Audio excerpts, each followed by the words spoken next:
ఒకప్పుడు అబ్బాయిలు పెళ్లి చేసుకోవాలంటే సిగ్గుపడుతుండే, ఇప్పుడు భయపడుతున్నారు. అప్పగింతలప్పుడు అబ్బాయికి మా అమ్మాయి జాగ్రత్త బాబు అని చెప్పేవాళ్ళు, కానీ ఇప్పుడు అబ్బాయిలే జాగ్రత్తగా ఉండాల్సినటువంటి పరిస్థితి వచ్చింది. భార్యని భర్త దాడి చేశాడని పోలీస్ స్టేషన్లో ఫిర్యాదులు అందుతుండే. ఇది ఒకప్పుడు ట్రెండ్. ఇప్పుడు భర్తల్ని భార్యలు చంపడం ట్రెండ్గా మారింది. తెలంగాణ రాష్ట్రంలోనే కాదు, అన్ని రాష్ట్రాల్లోనూ ప్రస్తుతం సిచ్యువేషన్ ఇదే విధంగా ఉంది. నిన్న దుండిగల్ పోలీస్ స్టేషన్ పరిధిలో భర్తని హతమార్చాలని భార్య ప్లాన్ చేసింది. ప్రస్తుతం భార్య బాధితుడు రామ్దాస్ మనతో పాటు ఉన్నాడు. చెప్పండి, చాలా కేసెస్ ఈ మధ్య చూస్తే భార్యలు భర్తల్ని చంపుతున్నారు. మీరు అదృష్టవంతుడని చెప్పాలి, మరొక జన్మ మీకు వచ్చిందని చెప్పాలి. ఏం చెప్తారు? నేను బతికిందో చాలా అనుకుంటున్నాను మేడం. ఇంకా ఆమె దగ్గర వెళ్ళి నేను చనిపోవడం నాకు ఇష్టం లేదు. అది ఇంతగా తెగించి నాకు ఇంత ప్లానింగ్ చేసి చంపిస్తుందని నేను అనుకోలేదు. భార్య అన్నాక నేను నమ్మాను, నాకు నమ్మించి ఇంత మోసం చేసింది. అలాంటి దాని ముఖం ఇంకోసారి ఇలా చూసి అవుతుంది. మరొక అవకాశం ఇస్తారా? మీ భార్య మారి నీ దగ్గర? నేను మారను మేడం, రానివ్వను. ఆమె నాకు ఇంత పకడ్బందీగా ప్లానింగ్తో ఇలా చంపడానికి చూసింది. నాతో మంచిగా ఉంటూనే ఇంత ప్లాన్ చేసింది. రేపు నాడు ఇంట్లో చంపేసి ఆయననే చనిపోయిందని చెప్పొచ్చు. ఇంట్లో ఎవరికైనా రప్పించి చంపించేస్తే బాధ్యత ఎవరు వహిస్తారు? ఇలాంటివి మనం చాలానే చూస్తున్నాం. నాకు కూడా తెలుసు మేడం, ఇలాంటివి చాలా జరుగుతున్నాయి. నా విషయం నేను జాగ్రత్త మనిషిని నమ్మి వెళ్ళాను, కానీ ఇంత మోసం చేస్తుంది సొంత భార్యనే కదా, తెలిసిన వ్యక్తి కదా అనుకొని విన్నా. ఎగ్జాక్ట్లీ, భార్య అనంటే ఒక నమ్మకము, కాపాడుకోవాలి. పసిపిల్లవాడిలాగా భర్తను చూడాలి. కానీ ఆమె చేతినే ప్రాణం పోతుందని ఎప్పుడన్నా అనుకున్నారా? నాకు అనుకోలేదు మేడం, కానీ ఇప్పుడు మాత్రం అనుకుంటున్నా. ఇంకోసారి ఇలా జరిగితే భార్య ఇట్లా చేసేదాన్ని, ఇంత దారుణానికి వసిగడుతుందని నేను అనుకోలేదు. నిజంగా మీరు చాలా నమ్ముంటారు మీ భార్యని. నిన్న దాడి చేసేటప్పుడు అనిపించిందా, ఇన్ని రోజులు నేను నమ్మింది ఈవెన్నా, ఈమెతోనా నేను ఉన్నది అని? అదే అనుకున్నాం మేడం, అనుకోకుండా ఉంటామా ఎవరైనా? ఇప్పుడు నాకు దాడి జరిగింది కదా, ఇంత నమ్మాను కదా నా భార్యని. ఒక్క 3 సంవత్సరాలు ఆమెకు వదిలేసినా కూడా నేను ఊర్లో ఉండి ఇప్పుడు వచ్చాను రీసెంట్గా. నా పని ఏదో నేను చేసుకొని ఉంటే నన్ను ఇక్కడ వేరే ఫోన్ చేసి నాకు రప్పించింది. షాప్ దగ్గరికి రా అంటే అక్కడ నుంచి నాకు నేను తాగను కూడా అంటే ఆయనతో పాటు వెళ్ళు అని 20 నిమిషాలు అర్ధగంట సేపు నన్ను ఆడ ఎక్కడ వెళ్ళనివ్వకుండా చేసింది. ఇంకా సరే ఎందుకు లేదంటాను అనుకొని వెనకల పోతే వాడేమో అక్కడక్కడ తెలిసిన వ్యక్తి కదా అని అక్కడ తీసుకెళ్ళిండు చెట్లను తీసుకెళ్తే అక్కడ ఆల్రెడీ 2 దాక్కొని ఉన్నారు. నేను గమనించలేదు. బాటలు తీసుకొని తాగు అని నన్ను ఫోర్స్ చేసిండు. అంటే అంతలోపు వెనకలికి వెళ్ళి ఆ వ్యక్తి ఇంకో 2 వ్యక్తి వచ్చి వెనకాల కొట్టడమే స్టార్ట్ చేశారు మేడం. ఎవరు మీతో పాటు తాగని బలవంతం చేసింది ఎవరు? ఆ వ్యక్తి మీకు తెలుసా? తెలుసు మేడం. ఎవరు? ఆయన పేరు గోపి. ఏంటి మీ భార్యకి గోపికి సంబంధం ఏంటి? ఏం సంబంధం ఉందో? సంబంధం లేదే ఆయన ప్లానింగ్ చేస్తారా మేడం? సంబంధం ఉందంట. నేనైతే ఇక్కడ చూస్తలేను కదా, వాళ్ళిద్దరు కలిసి ఉంటున్నారా ఏముంటున్నారో తెలియదు. నేను రీసెంట్గా ఇప్పుడు వచ్చాను.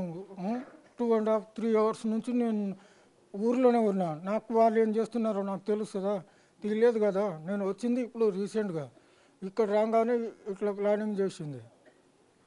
మీ భార్య ఇష్టంతోనే పెళ్లి చేసుకుందా? మొదటి నుంచి ఏమైనా గొడవలు ఉండేవా మీకు? ఇష్టంతోనే పెళ్లి చేసుకుంది మేడం. ఫస్ట్లో ఇష్టంతోనే, పిల్లలు పుట్టిన కాడ నుంచి ఇంకా స్టార్ట్ చేసింది. మామూలుగా ఇక్కడ వచ్చిన తర్వాతనే స్టార్ట్ చేసింది. వేరే చోట ఉన్నప్పుడు ఆమెను బయటకు కూడా పంపించేవాడిని కాదు. నేను డ్రైవింగ్ చేసేవాడిని. ఎప్పుడు ఇంట్లోకి వెళ్ళి బయటకు కూడా పంపించేవాడిని కాదు. ఇక్కడ వచ్చినాక కొంచెము స్థితి బాగాలేదు, అప్పులైనాం. అందుకే 2018 అప్పుడు కొంచెం వర్క్కి వెళ్ళడం స్టార్ట్ అయింది. ఇంకా అప్పటి నుంచి మెల్లమెల్లగా స్టార్ట్ అయింది మెల్లగా. అయితే లాక్డౌన్ ఓపెన్ అయిన తర్వాత ఊర్లో ఉండిపోయినాం. అప్పుడు గొడవ చేసింది. అక్కడ సఖి కేంద్రాన్ని తీసుకెళ్ళింది, మాట్లాడాం, వచ్చాము. వచ్చినాక కొన్ని రోజులు బాగానే ఉంది, నాతో బాగానే ఉంటే సరే బాగానే ఉన్నప్పుడు మనం పని చేసినాం కదా, ఇప్పుడు ఈ టైం వరకు ఫోన్ ఎందుకు గెలుపుతావు? పడుకోవచ్చు కదా నువ్వు. ఈ టైం వరకు 12 గంట వరకు నువ్వు ఫోన్ ఎందుకు గెలుపుతుంటావు? రెండు ఫోన్లు వాడుతుంది మేడం, టచ్ ఫోన్లు. ఆ టైంలో వీడియో కాలింగ్ చేయడము. అలాంటప్పుడు భర్తకు డౌట్ రాదా మేడం?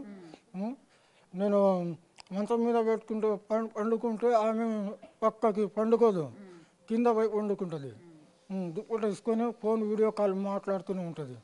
నిజంగా అదొక నరకమే అని చెప్పాలి. అంటే భార్య మనతో పాటు ఉండి పక్కన వాళ్ళతో ఫోన్ మాట్లాడుతుందంటే ఏ భర్త అయినా సరే హెచ్చరిస్తాడు మాట్లాడొద్దు అని. మీరు అది చెప్పినందుకే మిమ్మల్ని చంపాలనుకుందా?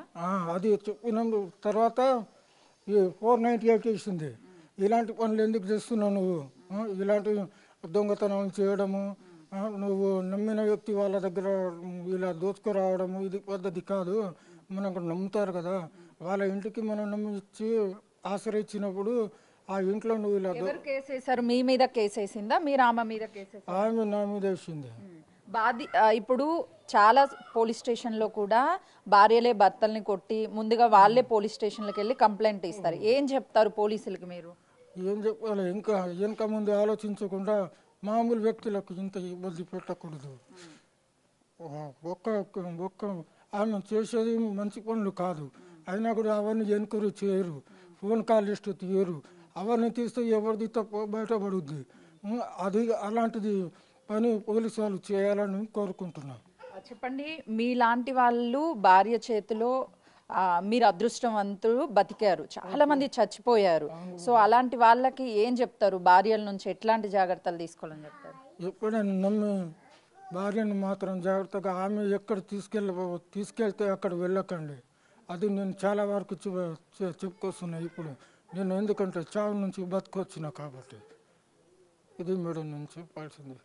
చాలా మంది ఇళ్లల్లో తల్లిదండ్రులు పరువు పోతుందనో లేకపోతే పక్కనోళ్ళు చెప్పారనో ఇష్టం లేకపోయినా పెళ్లిళ్ళు చేసుకొని బయటికి తీసుకెళ్లి చంపేస్తున్నారు. అలా పెళ్లిళ్ళు చేసుకునేటువంటి యువకులకి ఏం చెప్తారు మీరు? యువకులు అంటే నాలాగా బాధపడే వాళ్ళకి కొంచెం జాగ్రత్తగా ఉండమని చెప్తాను. అంటే పెళ్లిళ్ళు చేసుకోవడం మంచిది అనుకుంటున్నారా, అసలు పెళ్లిళ్ళే చేసుకోవద్దని చెప్తారా? ఫస్ట్ వాళ్ళ మనసులేదో తెలుసుకొని మంచిగా పద్ధతిగా ఇలా కుటుంబానికి వాళ్ళ అమ్మ నాన్నలు మంచిగా మాట్లాడుకుని చేసుకుంటే బాగుంటుంది. కానీ వాళ్ళు ఒక ఫ్యామిలీ మెంబర్స్లా మంచిగా ఉండాలి. కానీ ఇలాంటి ఘటనకి మాత్రం పాల్పడవద్దు. భార్యను భర్త నమ్ముతాడు, భర్త భార్యను నమ్ముతుంది. నమ్మినప్పుడు ఆ నమ్మకం అనేది ఉంచుకోవాలి. ఇలాంటి ప్లానింగ్ చేసి ఇలాంటి నాలా పరిస్థితి ఎవరికి రావద్దు అని నేను అనుకుంటున్నాను.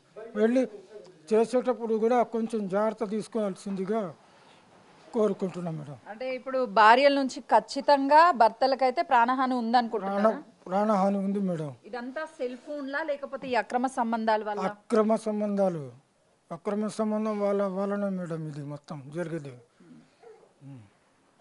అయితే చూస్తున్నాం కదా, భార్య చేతిలో అత్యంత దారుణంగా దాడిలో గాయపడినటువంటి రామ్దాస్ ప్రస్తుతం చూస్తున్నాము. తల భాగం ఏదైతే ఉందో అక్కడ ప్రియుడి చేత బలవంతంగా రామ్దాస్కి మద్యం సేవింప చేసేలా చేసి తాగను అన్న టైంలో బీరు బాటిల్తో అత్యంత దారుణంగా తల మీద దాడి చేశాడు. అదృష్టవశాత్తు కేకలు వేయడము, పక్కనే ఉన్నటువంటి వాళ్ళ తమ్ముడి దగ్గరికి పరిగెత్తుకుంటూ రావడము, ఇదంతా జరగడం వల్ల కొంతమేరకు తను ప్రాణాలతో బయటపడ్డాడు. ఎవ్వరూ కూడా భార్యల్ని నమ్మొద్దు, ఖచ్చితంగా భార్య ఎక్కడికి తీసుకెళ్తాను అంటే అక్కడికి వెళ్ళకండి, ప్రాణహాని ఖచ్చితంగా ఉంటుంది అని చెప్పేసి తను చెప్తున్నాడు.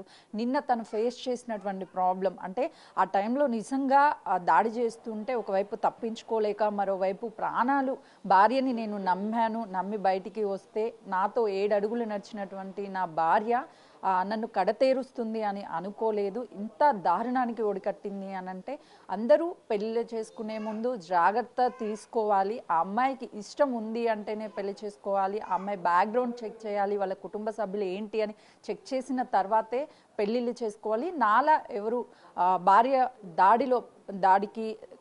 దాడిలో గాయపడొద్దు అని చెప్పేసి బాధితుడు రామ్దాస్ చెప్తున్నాడు. కెమెరామెన్ హరీష్తో సుజాత, హైదరాబాద్.